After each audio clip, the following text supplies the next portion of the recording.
Ladies and gentlemen, we are only a couple of short days away from the next Samsung Galaxy Unpacked event. Yes, indeed, the event where we will see the full announcement of the Galaxy S24 line of phones. In this video, I'm going to do my best to go over all of the big rumors, what you should expect to see at that event. Before I go any further, I do want to let you guys know I'm going to be live streaming alongside that event. So if you want to be part of this conversation here on my channel, hit that subscribe button before you go, watch the video alongside me and kind of react alongside me. We do this every year. There's always loads of people in here watching. Like I said, it is a lot of fun. The other thing I'm going to say is there is an affiliate link down below in the description. If you click on that, not only does it help support the channel, you will also get a $50 credit if you do sign up to reserve your Galaxy hardware. So if you haven't done it already, go down there and fill it out. There's no cost to you. Basically, how it works is if you fill this thing out when the Galaxy phones are announced, if you buy one, you will get a $50 credit towards the accessories of your choice. So if you're even considering purchasing one, it is a no harm, no foul type way to potentially get some free money towards some stuff. And again, it does help support the channel. All that stuff being said, let's talk about the phones themselves. That is the primary thing we are expecting. There are maybe two other things we'll talk about at the end, but primarily the S24 line of phones is what we are expecting to see. So in terms of the internal hardware, we are expecting to see, the Snapdragon 8 Gen 3. We've talked about this processor a few times already. It is your typical yearly leap, but they did focus heavily on AI tasks with this new Snapdragon 8 Gen 3, and we are going to be getting that in the S24 line of phones. However, some regions may be stiffed once again with an Exynos processor, namely the Exynos 2400. On paper, this thing should be plenty fast enough, although I do wonder how this will affect the AI tasks, which we will talk about that a little bit later in the video as well. We've actually talked about it multiple times in other videos, but we'll kind of give an overview of what we're talking about. Heavy emphasis on AI stuff with these phones. The Snapdragon 8 Gen 3 is really leaning that way. Will the phones running the Exynos processors be able to do the same things, do them as well?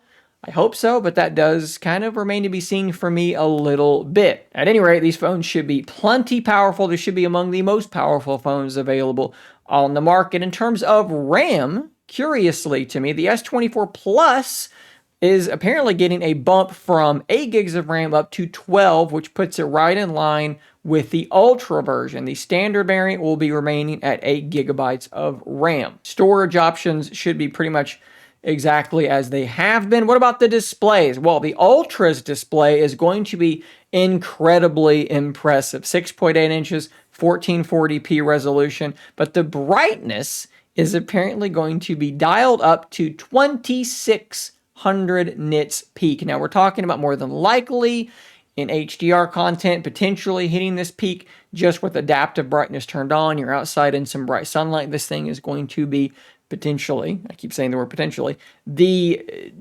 outdoor visibility champion. But what's really cool about that is the Plus variant and the standard variant are also tipped to be receiving the same treatment, 2600 nits of peak brightness. And no, we're not talking about when OnePlus says the OnePlus Open is 2800 nits, and yet under 0 examples of independent testing has anyone been able to verify that.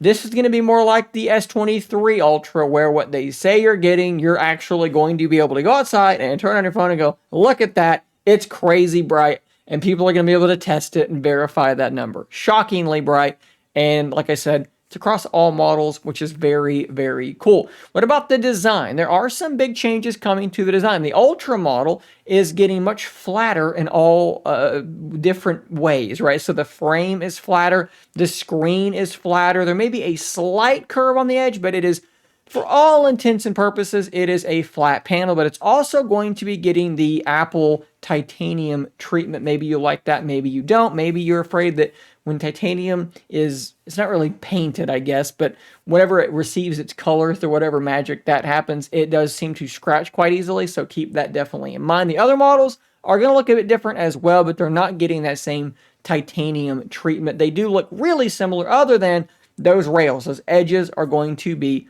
much flatter. As far as the cameras go, the Plus and the standard model staying pretty much exactly the same as far as I think anyone has heard. The Ultra model, though, is seeing a couple of big changes. One, that primary 200 megapixel sensor is going to be apparently a new version of that same sensor, which will hopefully mean better sharpness, better detail, just an overall improvement. Nothing crazy, but just a better sensor.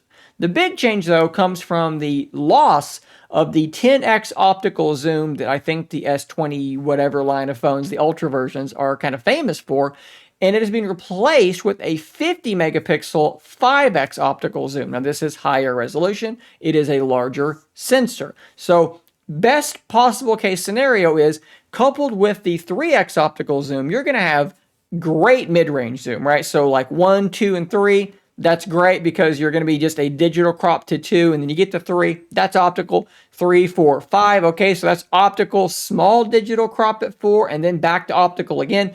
And then from 5, 6, 7, 8, 9, 10, theoretically, it's high enough resolution that you can crop in and you can probably still be in a pretty good place. What happens after 10 is something I think is still yet questionable. Now, with good software and what should be a pretty good camera hardware, hopefully, they're going to be able to continue past 10 and maintain some decent quality. They are still going to call it space zoom, and they're going to ship 100x zoom, even though it has lost some optical zoom. Does it make up for that with resolution and sensor size and just an all-around better sensor? Fingers crossed. Hopefully, that is the case. In terms of batteries, the S24 standard model is going to be jumping up to 4,000 milliamp hours. The Plus variant is now up to 4,900 milliamp hours, and then the Ultra is maintaining that 5,000 milliamp hour status.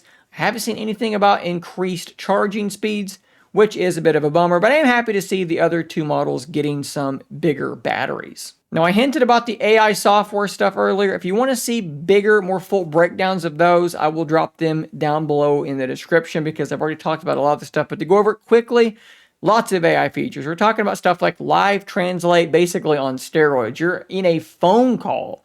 It is going to be able to live translate calls for you and presumably on both ends, which is unbelievable if those rumors are actually true. What about Samsung's version of Magic Editor? We've seen this on the Pixel 8 devices, the ability to move an object within a photo and use generative fill to fill in the space left behind.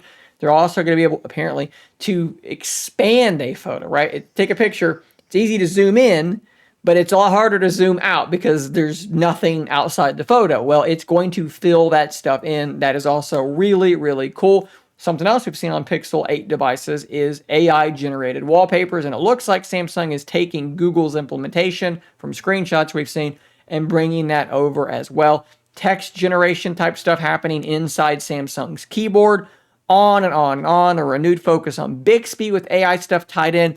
Tons and tons and tons of AI stuff coming to these phones. I did mention two other possible pieces of hardware. Rumors have been very, very thin.